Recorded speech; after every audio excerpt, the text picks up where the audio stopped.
இல்ல ஒரு பெரிய மாஸ் லீடர் உள்ள வராப்ல இல்ல யாரு? விஜய். மாஸ் லீடர்னு பார்க்கலாம். மதுரையில கூட மாநாடு போட போறாங்க. விசில் அடிச்சா கொஞ்சம் தான் அங்க இருக்கு. என்ன யார் இருக்காங்க? சரா எதுக்குடா வந்திய? டிவிக்க டிவிக்க டிவிக்க டிவிக்க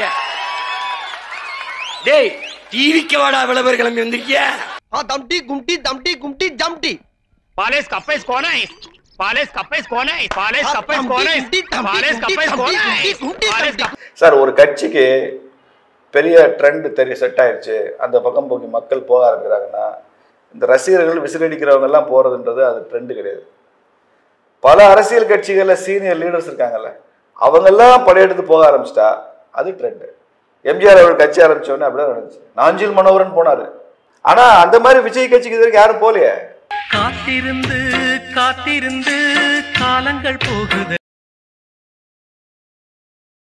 பூத்திருந்து பூவிழி நோகுதடி. விஜய் என்ன பண்றாரு? பிஜேபி எங்களுக்கு கொள்கை எதிரிங்கிறாரு. ஆனா தம்பி விஜயோட கொள்கை என்னன்னு சொல்லிட்டா நான் எதிரியா இல்லைன்னு தீர்மானிக்கலாம். சொல்லுங்க நீங்க. அந்த குடிமையை வாயால எப்படினே சொல்லு. சரி சொல்லாம போ. உங்ககிட்ட சொல்லாம இந்த நாய் வேற யாருக்கிட்டனே போய் சொல்லு. சரி சொல்லு நாயே. விஜயோட கொள்கை என்ன? சோசியலிசமா, சமய சார்பற்ற தன்மையா, தமிழ் தேசியமா? ரெண்டு கண்டென்ட் அப்படியே. திராவிடமும் தேசியமும் ரெண்டு, தமிழ் தேசியமும் அது எப்படி இருக்கு? சூடான ஐஸ்கிரீம் மாதிரி இருக்குது. விஜய் போய் ஹோட்டல்ல உட்காந்து ரெஸ்டாரண்ட்ல உட்காந்து சூடா ஐஸ்கிரீம் சாப்பிடுவான்னு சொன்னா அது எவ்வளவு கேவலமோ எவ்வளவு முட்டாள்தனமோ, அந்த மாதிரி முட்டாள்தனமா இருக்கு அந்த கொள்கையை. ஐயோ முட்டாள். எது முட்டாளா? இப்ப பாரியா. ஒன்னு சாலையில அந்த ஓரத்துல நில்லு, இல்ல இந்த ஓரத்துல நில்லு. நீ நடுவான நின்னா லாரி அடிச்சு செத்து போயிருவா பாத்து. கண்டிப்பா. இப்ப பேசுறது இப்ப கமலஹாசன் ராஜ்யசபா எம்பி ஆயிருக்காங்க. அண்ணன் இங்க இருந்து ராஜ்யசபால பேச போறாரு. எங்க அண்ணன் கமலஹாசன் பேச போறாருங்கிறாங்க. அவர் ஏதோ பேசினா புரிஞ்சா என்கிட்ட சொல்லுங்கன்னு சொல்லியிருக்கேன். அவதான்பா கடவுள் வச்சு சொன்னாரு. எதுவுமே பிரியலப்பா, தமிழ்ல பேச சொல்லப்பா. என்ன கதைக்கிறார்கள்? கந்தசாமி கோசரம். கந்தசாமி ஒரு நல்ல மனிதர். கந்தசாமி ஒரு சோக்காளி, ஒரு வலிமையானவர். சீக்காளி இல்ல, அவர் இதயம் ஒரு தங்கம். 25 கேரட் கோல்ட். இப்ப அந்த திருமான பெத்ரேக்கு ஒரு விஷயம். அவரே சினிமால கமலஹாசன் பேசுறது கொஞ்சம் புரியுங்க. ஏன்னா அது ஸ்கிரிப்ட் அவர் எழுதுறது இல்ல, அவரா பேசுற ஸ்கிரிப்ட் இருக்கு பாருங்க. பாவம் ரொம்ப கஷ்டப்படுறாரு. அவரை விட நம்ம கஷ்டப்படுறோம் புரிஞ்சுக்கிறது. காலைல என்ன சாப்பிட்டீங்கன்னு கமலஹாசன் கேளுங்க. 2 இட்லி சாப்பிட்டு வந்தேன்னு அவரால் சொல்ல முடியாது. போய் ஃபர்ஸ்ட் நிறுத்தின உடனே சக்கரை கம்மியாக ஒரு டீ சாப்பிட்டேன் பஸ் ஸ்டாண்ட் பக்கத்தில். எவ்வளோ? 10 ரூபான்னு நினைக்கிறேன். அப்புறம் பக்கத்தில் ஒரு சின்ன ஹோட்டல் இருந்துச்சு. 3 இட்லி, ஒரு வடை, ஒரு கெட்டி சட்டி சாப்பிட்டேன்.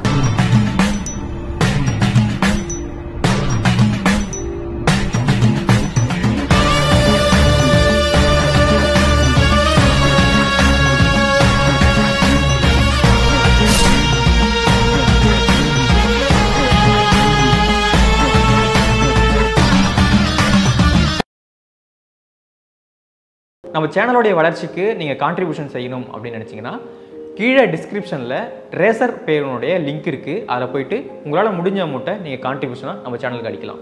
நன்றி. இப்போ நீங்கள் என்ன சாப்பிட்டீங்க காலையில் டக்குன்னு சொல்லுவீங்களா? என்ன கேட்டாலும் நான் என்ன சாப்பிட்டேன்னு சொல்லுவேன். அவர் கேட்டிருக்க பார்ப்போம், அந்த பதிலை வாங்கியிருக்க பார்ப்போம். நான் அரசியலை விட்டே போயிடுறேன். மாவை எடுத்து அது வெள்ளையாக ஒரு மாவு, அது உருண்டையாக இருக்கலாம், வட்டமாக இருக்கலாம். சில வீடுகளில் நான் சாப்பிட்டு இருக்கிறேன், சதுரமாகவும் இருக்கலாம்.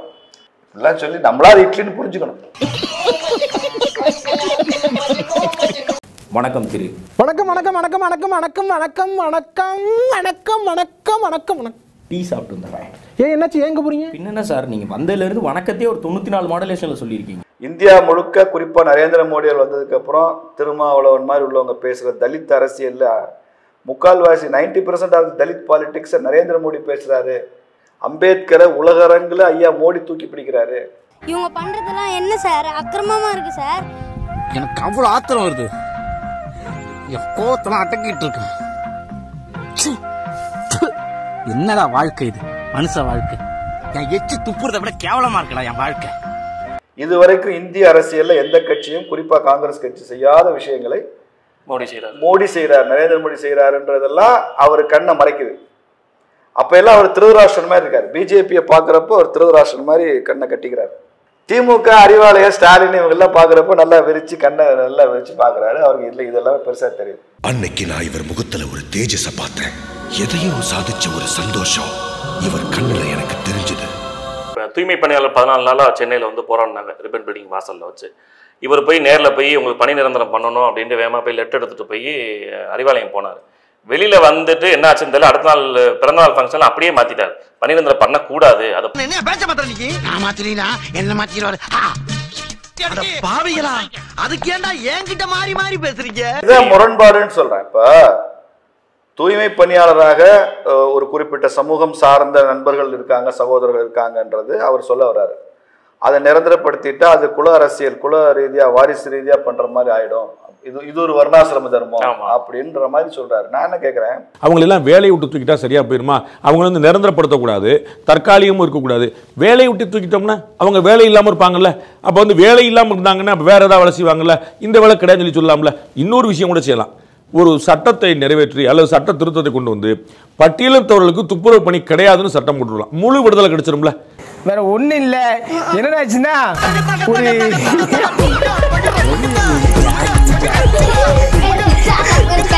அப்படின்னா தூய்மை பணியாளர்களை ரிசைன் பண்ண சொல்லுங்க.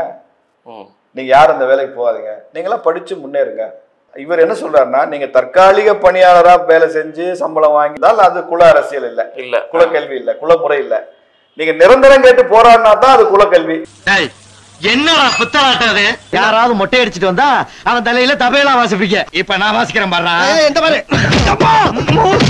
15,030 போயிட்டீங்கன்னா 15,000 30,000 போயிட்டீங்கன்னா அது குல சிஸ்டம். அப்படி போயிடுது.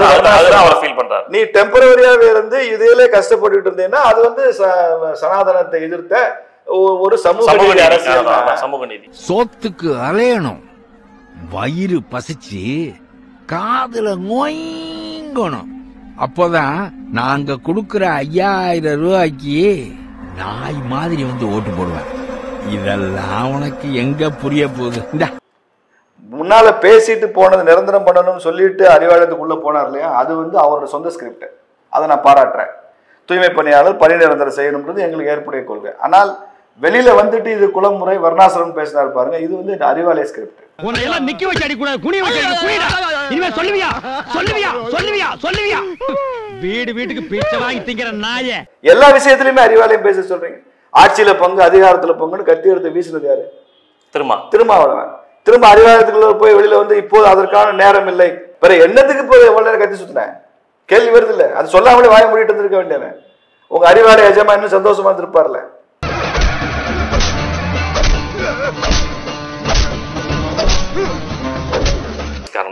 ஆணவ படுகொலைக்கு தனியான சட்டம் வேணும்னு திரும்ப கேட்டார்ல, அறிவாலயத்துக்கு போயிட்டு வர்றாரு. அதான் வேண்டாம், அதைத்தான் சொல்றேன். இந்த ஃபேக்டரிஸ் எல்லாம் போனீங்கன்னு வச்சுங்களேன், கரும்பு வந்து உள்ள போறப்ப வேற, ஆலைக்குள்ள போறப்ப வேற மாதிரி போகும். அது உள்ளுக்குள்ள அப்படியே ப்ராசஸ் ஆகிட்டே இருக்கும். இங்கிட்ட வரும்போது ஜீனியா சர்க்கரையா கொட்டும். அது மாதிரிதான் திரும்ப அவ்வளவுதான். போறப்ப அப்படி இப்படின்னு முறுக்கு காமிச்சு உள்ள போறவரு வெளியில வந்தவரை பதப்படுத்தப்பட்ட உணவு மாதிரி அப்படியே பக்குவமா வந்து அதை பேக்கிங் போட்டுறான். தயங்காம சொல்றாங்க.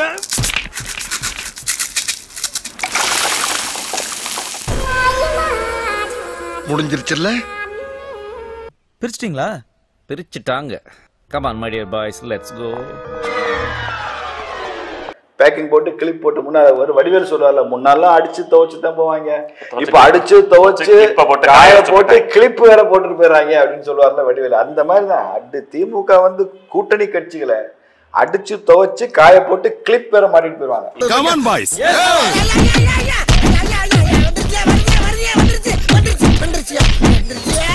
ஸ்டார்ட் பண்ணு.